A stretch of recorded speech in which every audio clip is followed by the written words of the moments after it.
हम तो अपने से बहुत परेशान है बात सुना।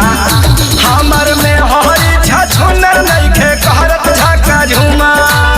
चल हटा यहाँ से, कितना बढ़िया हुआ सब जानत है।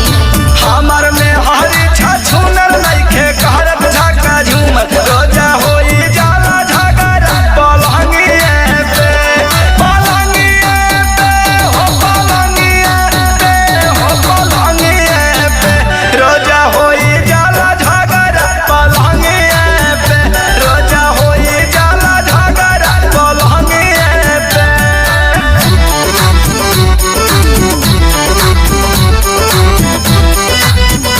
Music Zen Rakesh.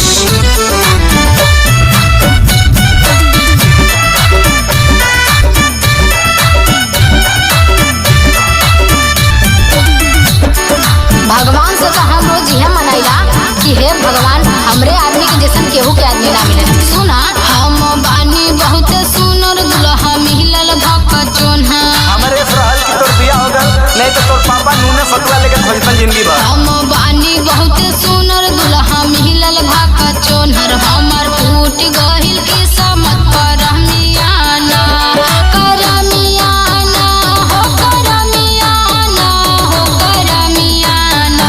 हमर फूट गहिल की समत करमियाना, हमर फूट गहिल की समत करमियाना।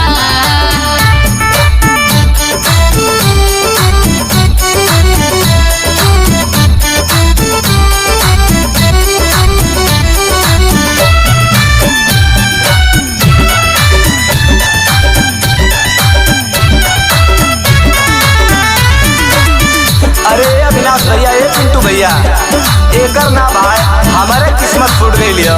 एकर कुल किस्सा बतावत है भाई सुना।